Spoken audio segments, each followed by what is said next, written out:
Benvolguts oients d'Onavilles, bon dia tingueu. Avui parlarem d'ovelles. Sí, ovelles.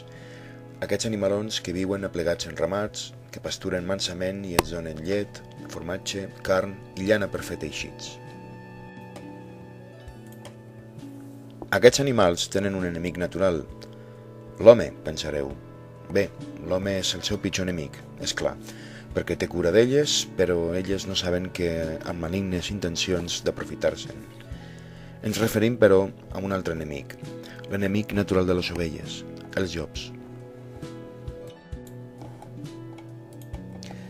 Els llops també viuen aplegats, en grups no gaire nombrosos però ben organitzats, sota el liderat d'un d'ells, un mascle que es diu alfa. Quan toca, surten de cacera amb l'objectiu de cruspir-se una bona ovelleta i, si s'escau, una gallina. Els llops practiquen el que els zoòlegs i els antropòlegs anomenen cacera social, és a dir, el treball en equip on es reparteixen diverses funcions per tal de garantir un objectiu comú que individualment no en podria aconseguir.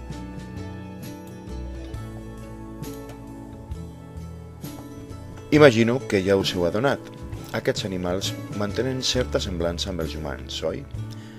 Bé, potser resulta massa simplificador comparar aquesta relació entre els llops i les ovelles amb les complexes relacions que establim els humans entre nosaltres, oi?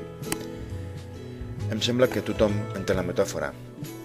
I quan diem que vivim en una societat organitzada on hi ha llops i ovelles, de seguida captem el missatge.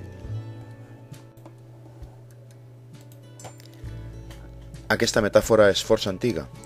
El senyor Hobbes, un anglès molt seriós, la va fer servir. Va dir, l'home és un llop per als homes. Allò va ser pels volts del segle XVII, una època on els llops es movien entre les ovelles sense gaire control.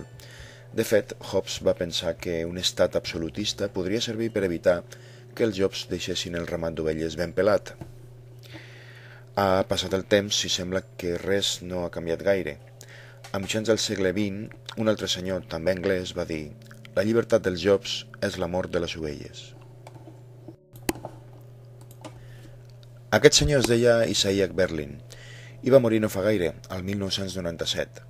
Va ser un dels últims representants del liberalisme clàssic, aquell que té un costat humà i social i és profundament democràtic. Crec que no m'enganyo si dic que en el nostre temps aquest senyor ja no té gaire audiència. Vull dir que els liberals ja no són d'aquesta mena. Potser vesteixen força bé, són educats, tenen estudis superiors i fins i tot van a l'església. El seu esperit, però, és el d'un llop, un depredador. I aquests llops treballen en equip. És el primer que els ensenyen a les escoles de negocis, sumar les forces i les idees per obtenir millors objectius. A més, reclamen que els deixin fer la seva feina sense obstacles ni interferències, i els fem cas. El mercat de la llana, la llet, el formatge i la carn no ha de ser controlat per tal que hi hagi un bon repartiment. No, el mercat no necessita controls de fora. Ja el controlarem nosaltres, els llops, ens diuen, i els nostres representants els obeeixen. El govern de les ovelles, escollit entre totes elles, rep instruccions dels llops. Potser ens passa com a les ovelles de veritat, que ignoren els plans dels humans. Però no són tan idiotes. Simplement escollim les ovelles que han de negociar amb els llops per tal que vagin a poc. Una mena de pacte però mantenint la roda en funcionament. I així estan les ovelles, a dintre del tancat, esperant la tanda. Avui et lliuraràs ovelleta, pots relaxar-te, però no gaire, potser demà vindran per tu. Bon dia i bona sort.